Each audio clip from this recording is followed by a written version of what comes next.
The world seems to run flawlessly for everyone else, right? They laugh, small talk, weather jokes, easy connections that feel alien to you. And yet, you feel a chill crawling over your skin. If you've ever wondered why you feel alone, even inside a cheering crowd, or why this silence stalks you wherever you go, stop, just for a second. Tum-tum, you're not broken, and you're not losing your mind. What you're living has a name, a precise one. The first brutal step of a necessary process. This is the isolation of the chosen. Listen, I know it's heavy. I know it drags on your chest like whetstone. Clack. There's a hidden cost nobody warns you about when you start looking inward. And this is it. The price of being different, not the flashy kind, not a costume you wear to be seen. I'm talking about the inner difference, that subtle frequency in you that can't stomach shallow conversations anymore. It's like you're tuned to a radio station broadcasting a dark, complex symphony, while the rest of the world is a construction site. Boom, bang, noise, no rhythm, no meaning.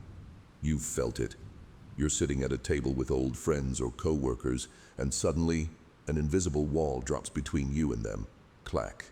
You see their lips move, you hear the sounds, but the energy, it doesn't cross.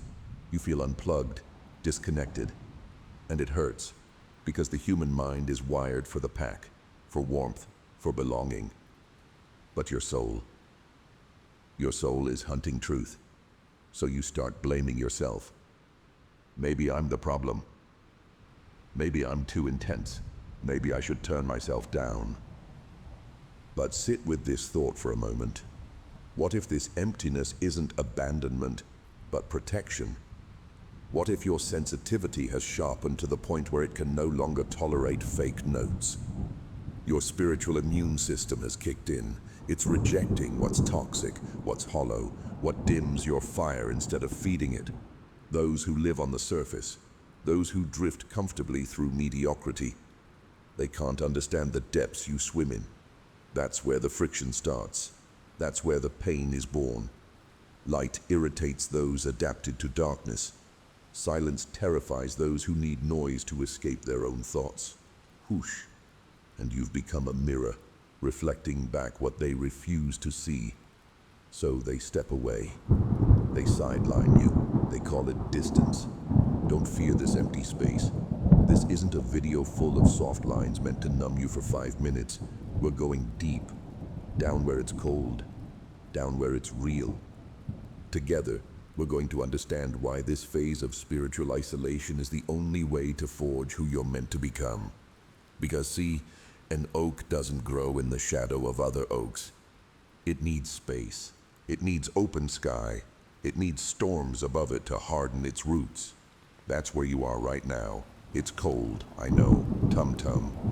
But this is where your real strength is born. Let's rewind for a moment. Close your eyes. I want you to see that child you used to be. Do you see them? Maybe you're standing in a schoolyard. Chaos everywhere. Shouts, running feet, that constant bzzz of excitement buzzing through everyone else. And there you are, still, your feet on the asphalt. But your mind is somewhere else. Whoosh. Even back then, you felt it, didn't you? That splinter under the skin. That sharp, quiet feeling of being a foreign observer. Like you'd crash-landed into a family, a classroom, a world without ever getting the instruction manual. It wasn't shyness. No, don't mix those up. Shyness is fear of judgment. What you carried was older than that, deeper, a kind of structural incompatibility, while the other kids obsessed over the newest toy, or winning some pointless race. You found yourself staring into nothing, wondering what lived beyond the sky, or why adults said one thing with their mouths while their eyes screamed the opposite. Click. Something snapped into place in your mind, logging contradictions no one else seemed to see. Did you ever feel older than your parents? It sounds strange, I know, but listen carefully. Many of us, this silent tribe, walked through childhood with souls that had already traveled too many miles to be satisfied with simple games. You were a miniature adult, trapped in a body that didn't fit you yet. And that comes with a cost. Clack. The price of being different starts getting collected right there, between school desks or Sunday family lunches. You remember the effort, don't you? That suffocated ugh as you forced yourself to laugh at jokes you didn't find funny, just to keep the harmony intact. You tried to blend in, put on the normal kid mask, copied gestures like an actor who never read the script. But inside, there was cold, tum-tum. It was like an invisible sheet of glass between your heart and the rest of humanity. They were warm, connected, tied together by simple but sturdy threads. And you were outside, in the cold, with a clarity that sometimes felt like a curse. That sense of not belonging wasn't born because something was wrong with you. Listen to this. Burn it into memory. You never felt at home in any group because your soul was never built for fences. The loneliness you felt back then wasn't emptiness. It was space. Sacred space the world was keeping open. If you had blended in perfectly, if you had felt part of the herd from day one, you would have absorbed their fears, their limits, their tiny definitions of happiness. You would have become a copy. Instead, that pain, that early isolation, protected you. It forced you to look inward for answers instead of begging for them outside. That was your first initiation. The world saw you as detached, but in truth you were deeply connected to something they couldn't feel. You were an acorn planted in a field of wildflowers. You felt strange only because you were preparing to become something vast, something that needs deep, lonely roots before it can ever reach the sky. Whoosh.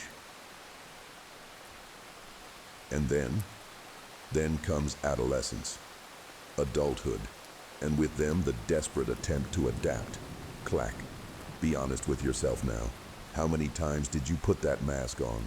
How many times did you water yourself down like cheap wine stretched with water just to make yourself easier to swallow for whoever was sitting across from you?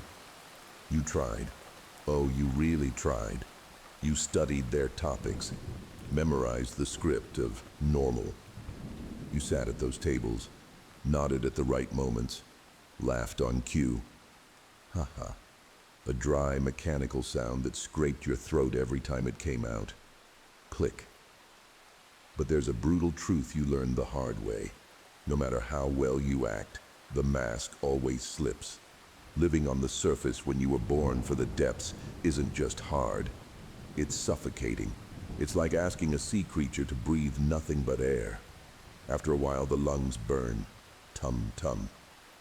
You remember the moment you went too far, don't you? Maybe you were in a car or on a coffee break. There was a pause, that fragile silence. And instead of stuffing it with weather talk or the latest gossip, you let a piece of your soul escape. You spoke about a deep fear, a recurring dream, or how small you feel under the stars. And then, freeze. You saw their eyes glaze over. You felt that subtle physical step back, like you'd just pulled a weapon. They changed the subject so fast it left you dizzy. Yeah, but did you see the game last night? Right there, you felt the price of being different slammed straight into the wall of incomprehension. Boom, it hurts. I know. You felt rejected. You asked yourself, why can't I connect? Why is it so easy for them? And for me, every conversation has to mean something. Listen. For your own sanity, you need to understand this. They don't fail to understand you because you speak a complicated language. They don't understand you because your depth scares them to death. Those who float on the surface are terrified of looking down, because down there is the unknown, the dark, questions with no answers. Whoosh. When you show up with your intensity, with your hunger for truth, you're not just someone talking, you're a mirror. You reflect the emptiness they're desperately trying to drown out with noise. Your presence, your vibrating energy, threatens their fragile peace. So stop. Stop looking for water in an empty well. The constant misunderstanding you live with isn't a sign you need to change the subject. It's a sign you need to change the audience. Explaining colors to someone who only wants black and white is exhausting. It drains you, leaves you hollow, with that sick emotional nausea that hits when you sell your authenticity for a crumb of approval. You're not wrong for seeking the abyss. They're not wrong for clinging to the surface. You're simply tuned to frequencies that don't intersect. But you can't afford to keep pretending that shallow chatter is enough. It isn't. It never was. And accepting this collision, accepting that for many you'll always be too intense or too complicated, that's the first real step towards stopping the begging for understanding and starting to guard your energy. And then the verdicts arrive. They don't always say them to your face. Sometimes you hear them whispered the moment you turn the corner. Other times you feel them hanging in the air of a room the second you walk in. Heavy, thick, clack. That's the sound of a label being slapped right onto your forehead. You're too sensitive. You're always so dramatic. Why can't you ever just relax? Or that word, that ugly word they use like a sentence, weird. Have you ever felt like a defective part on an otherwise perfect assembly line? Society has a brutal defense mechanism. Anything it can't understand, anything that steps outside the predictable lanes of mediocrity gets instantly tagged as problematic. It's an allergic reaction of the system. When you walk into a room carrying your truth, your light, without saying a single word, you challenge their shadows. And that is unforgivable. So what do?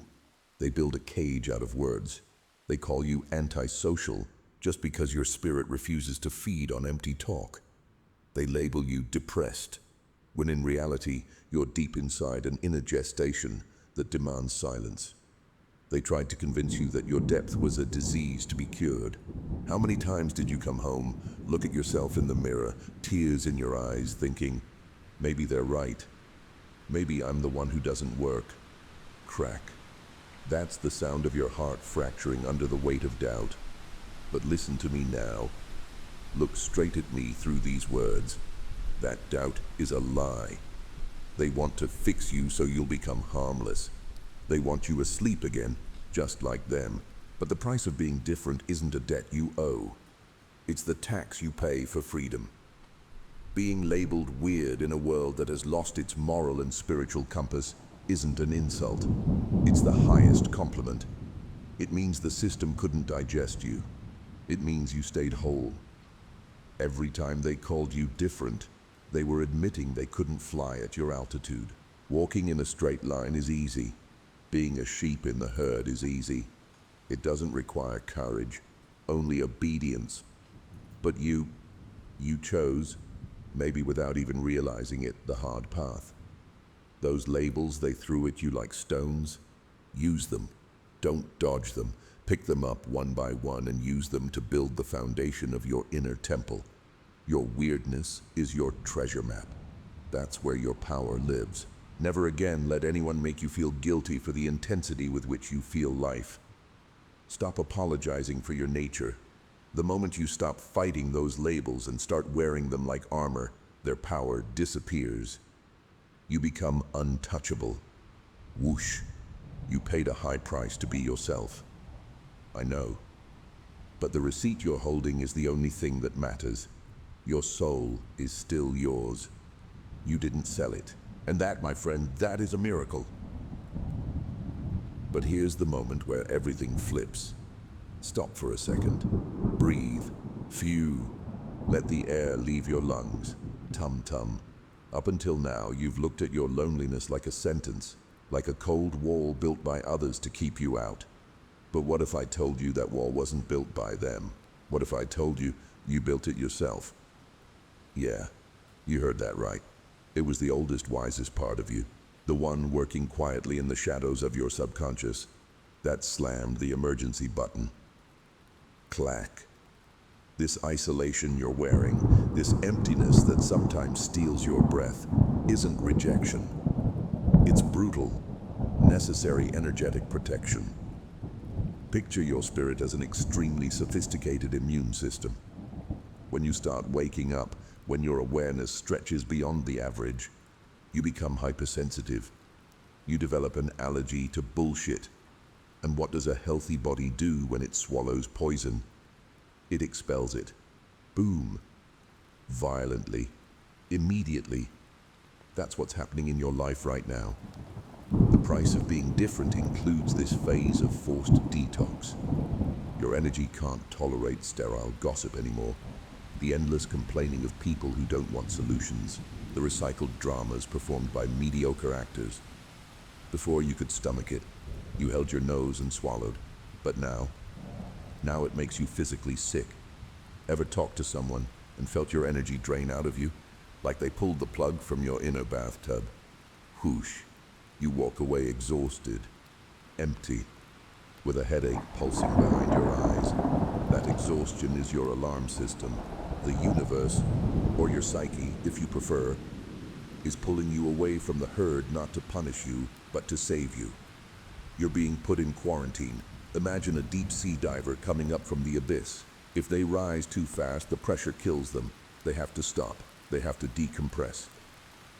Isolation is your decompression chamber. It's inside this deafening silence that the protection does its work. The world out there is a noisy carnival. Strobe lights, cheap thrills, constant distraction, all designed to pull you away from who you really are. If you had stayed in the middle of it, you would have gone deaf to your own voice. You needed this distance. You needed the phone to stop ringing, the invitations to dry up, the wrong people to exit your life by slamming the door. Bang. Stop looking at this phase with anger. Thank the emptiness. It's an invisible shield wrapping around you while your old skin falls away and the new one isn't ready yet to face the burning sun of other people's judgment. You're in a cocoon. And I know it's tight in there, dark, sometimes terrifying. But no caterpillar ever became a butterfly by hanging around chatting with other caterpillars on leaves. It had to close in, isolate, dissolve, to reassemble. You are protected. Even if you feel exposed to the icy winds of loneliness, understand this. This is the only way to keep your integrity intact while the entire world tries to tear you apart just to shove you back into a box. You're not alone. You're safe. And it's right here, in the pulsing heart of silence, that the miracle happens. You've been alone long enough for the noise of your thoughts to shut down. And in its place, something else has risen. Listen. Can you hear it? That's the heartbeat of your real strength. Tum-tum. Steady. Unstoppable. The loneliness that once felt like a cold, damp prison is turning into a furnace. You see, the price of being different isn't paid with money, it's paid with fire. All that time away from other people's eyes, away from hands trying to shape you, wasn't wasted. It was forging time. The pain you felt, that sense of abandonment burning in your stomach during sleepless nights, that was the heat needed to melt the raw iron of your personality and temper it into steel. There's a terrifying kind of spiritual clarity that's born only when you stop using other people as crutches. Remember when you needed someone to say good job just to feel like you mattered? Remember when your happiness was entirely dependent on the mood of whoever stood next to you? Now look at yourself.